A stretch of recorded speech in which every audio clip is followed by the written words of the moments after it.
তো তাহাজ্জুদ গুজার বান্দাকে আল্লাহর রাস্তা থেকে হারিয়ে যেতে দেখেছি। জেগে থেকেও ফরজে পর্যন্ত অবহেলা করার দুঃসাহস করতে দেখেছি। ভয় লাগে রাস্তা ভুলে হারিয়ে যাওয়াটা পলকের ব্যাপার মাত্র।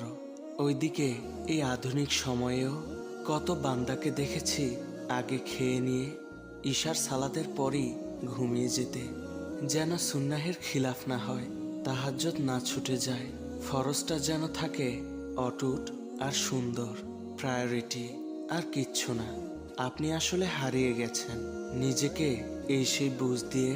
দুনিয়ায় মেতে থাকতে থাকতে নিজের রবকে ভুলেছেন, ছেড়েছেন, সরেছেন। ভেবে দেখুন আপনার আজকের এই অবস্থান, দুনিয়া নিয়ে ব্যস্ততা, আল্লাহর কাছ থেকে দূরে সরে যাওয়া, পুরোটাই ছিল আপনার চয়েস, আপনারই সিদ্ধান্ত। তাই আপনাকেও আপনার যাবতীয় ভূমিতা আর অজুহাতের উপরে সোপর্দ করা হয়েছে। এর উপরেই থাকবেন কিনা, এভাবেই চালিয়ে যাবেন কিনা, সেটাও আপনার ব্যাপার। কেউ কোনো জোরাজুরি করবে না।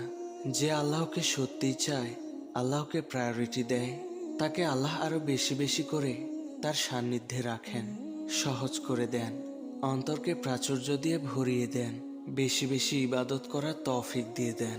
কারণ আল্লাহ যে তাকে ভালোবাসেন। আর যে আল্লাহকে চেনার পরেও আল্লাহর দিক থেকে একবারের জন্য হলেও অন্যদিকে তাকানোর দুঃসাহস করে, শুকরিয়া এটাই যে ফেরার রাস্তা খোলা।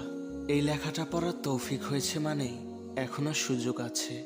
কতজন গোপনে গোপনে এগিয়ে যাচ্ছে তাদের রবের দিকে, কারো দিকে না তাকিয়ে এক মনে নিজের কবর, হাসর, পুলসিরাত আর জাহান্নামের কথা ভেবে ভেবে সেই মানুষগুলো চোখ লাল করে গাল ভেজিয়ে প্রস্তুতি নিতে নিতে দিনরাত হয়রান হয়ে যাচ্ছে।